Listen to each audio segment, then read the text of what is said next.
السلام عليكم ورحمة الله وبركاته. اللهم صل وسلم وبارك عليك يا سيدي يا رسول الله عليه افضل الصلاة والسلام. ازيكم يا حبايبنا، عاملين ايه؟ النهارده جاي لكم بفيديو جديد. يلا بينا نسمي بسم الله ونصلي على الرسول ونخش في الموضوع على طول. بسم الله والصلاة والسلام على رسول الله عليه افضل الصلاة والسلام. انا النهارده يا حبايب قلبي عندي لحمة باقية من الفتة، فانا قلت ان انا استغلها واعملها في حاجة تانية، في وصفة تانية. فقلنا هنعمل ايه النهارده؟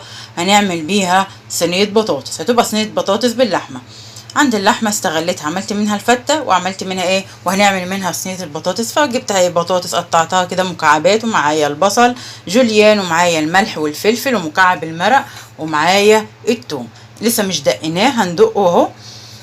ومعانا الصينيه على النار زي ما انتم شايفين، فيها الماده الدهنيه اهي مولعه عليها علشان هنزل بالبطاطس اديها تشويحه. يلا بينا. وبكده حبايبي هننزل بقى بالبطاطس بتاعتنا بعد ما صفيناها. ننزل بيها كده يا شيف احمد. سلم على اصحابك وحبايبك كده يا شيف احمد. السلام عليكم ورحمه الله وبركاته. كل سنه وانتم طيبين يا حبايبي. علشان ندي البطاطس تشويحه.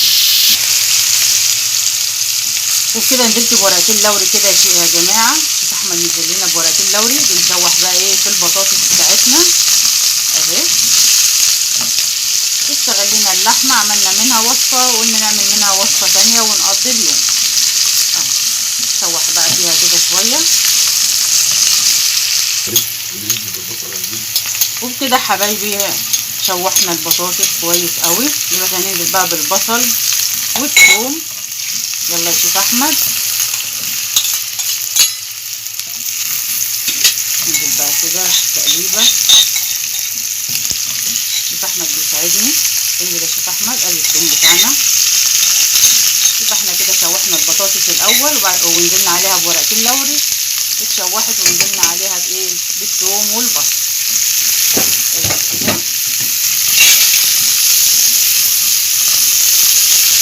شيف احمد يقلبها لي. وبكده حبايبي ادينا تشويحه مع البصل والثوم والبطاطس. دلوقتي شيف احمد هينزل عليها بقى بعصير الطماطم. بسم الله الرحمن الرحيم. اللهم صل وسلم وبارك عليك يا سيدي يا رسول الله عليه افضل الصلاه والسلام.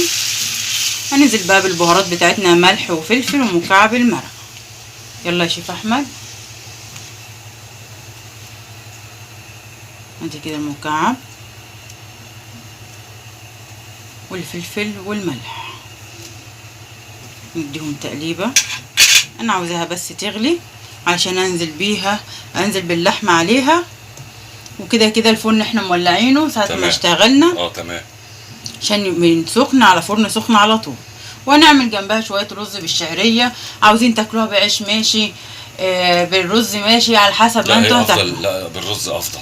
ما هم بقى على حسب كل واحد تمام. وهو عاوز يعمل ايه، ياكل ايه. ادي كده. هنستنى دوق كده يا شيف احمد. شوف الملح بتاعها. بسم الله الرحمن الرحيم.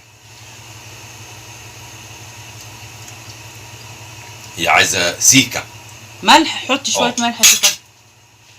سنه صغنونه يعني مش كتير.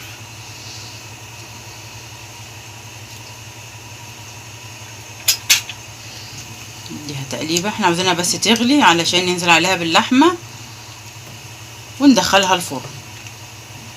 انتظرونا. وبكده حبايبي صينيه البطاطس بتاعتي ابتدت تغلي. دلوقتي الشيف احمد هينزل لنا بقى باللحمه. بسم الله الرحمن الرحيم. اللهم صل وسلم وبارك عليك يا سيدي يا رسول الله عليه افضل الصلاه والسلام. زي ما انتم شايفين كده.